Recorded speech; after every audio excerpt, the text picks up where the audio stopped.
ketika terjadi gempa Lombok tadi malam, saya melihat imam tetap dalam sholat. Dan juga imam keluar dari sholat. Bagaimana yang benar menurut syariat Ustaz? Masya Allah. Pertanyaan yang sangat bagus sekali. Pernah suatu hari terjadi di zaman Rasulullah SAW. Ada seorang laki-laki penggembala unta. Dia sholat di belakang salah seorang dari sahabat Rasulullah SAW. Dan kebetulan pada waktu itu dia sholat dengan sholat yang sangat panjang. Kemudian dia keluar dari sholat. Sholatnya belum selesai. Dia keluar dari sholatnya. Dan kemudian dia mengadu kepada Nabi Muhammad SAW. Ya. Kemudian Rasulullah SAW mengingatkan para sahabatnya. Dan mengingatkan khusus kepada orang yang menjadi imam tadi. Ya, kata Nabi SAW, apabila engkau mengimami manusia, hendaknya kau ringankan. Karena ada di antara mereka yang memiliki hajat, ada di antara mereka orang tua, dan ada di antara mereka anak-anak. Oleh karena itu ringankanlah dalam sholat. Ya. Nah, dari hadis ini kita bisa mengambil sebuah pelajaran yang berharga dari sisi fikih.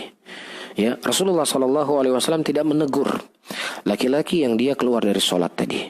Nah, kalau seandainya apa yang dilakukan itu adalah salah, pasti Rasulullah akan mengingkarinya. Karena mengingkari bagi Rasulullah SAW tidak boleh beliau mengakhirkan penjelasan di mana di saat dibutuhkan penjelasan. Tidak boleh bagi Nabi Muhammad SAW. Ya, beliau harus jelaskan. Ya, kamu seharusnya sabar. Boleh kamu lapor kepada saya, selesai kamu sholat, nanti kamu baru lapor sama saya. Kamu tidak boleh keluar sholat. Tapi Rasulullah tidak menyinggung, tidak menyalahkan ketika dia keluar dari sholat. Di sini para ulama menyebutkan bolehnya seseorang keluar dari sholat wajib, ya, ketika dia mendapatkan perkara-perkara yang sangat penting di situ. Nah, sekarang ketika terjadi gempa, apalagi gempanya bisa kita prediksi, ya, karena sangat kuat, sangat kencang, ini akan memberikan mudarat, akan membuat bangunan runtuh, ya, akan melukai kita, bahkan bisa menghilangkan nyawa kita. Nah, sekarang mana yang lebih ringan?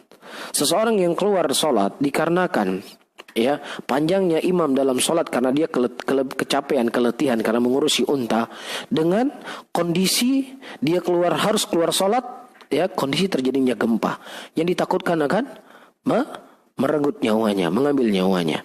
Allah mengatakan dalam Al-Quran, wala tulqu biaidikum ila tahlukah wa asinu innallaha yuhibbul muhsinin.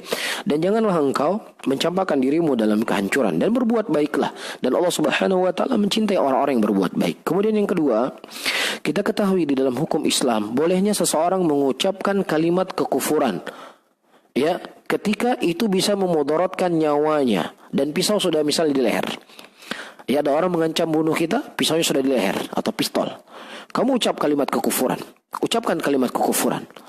Nah, boleh bagi dia mengucapkan kalimat kekufuran, ya, dengan kondisi seperti ini untuk menjaga nyawanya. Nah, begitu juga dengan kondisi yang terjadi. Kalau seandainya dia mengetahui, memprediksi ini gempa yang begitu kuat, dan konstruksi masjid ini sangat lemah, dan kalau seandainya tertimban dengan batu dia akan membuat dia meninggal, mana yang lebih ringan? Mana yang lebih ringan seseorang mengucapkan kalimat kekufuran dengan keluar dari sholat? Mana yang lebih ringan? Tentunya keluar dari sholat lebih ringan hukumnya dibandingkan dengan mengucapkan kalimat kekufuran. Tetapi mengucapkan kalimat kekufuran dibolehkan dalam syariat. Ya, kalau seandainya itu akan mengorbankan nyawanya, dan syaratnya seperti saya sebutkan tadi, pisau sudah di leher. Ya, nah apalagi dia meninggalkan keluar dari sholat. Tapi kalau seandainya misalnya gempa sedikit saja, tidak memberikan pengaruh kepada bangunan, ya sudah, dia jangan keluar. Ya, tapi kondisi yang kita lihat dari video-video yang tersebar, ya, gempanya itu sangat kencang, dan bahkan kita mendapatkan informasi banyak bangunan-bangunan yang roboh dan masjid-masjid yang roboh. Maka dalam kondisi seperti ini, ya hendaknya, ya, imam dia mengubarkan sholatnya. Ya, dia mengubarkan sholatnya untuk menjaga nyawanya. Wallahu ta'ala alam bissawab.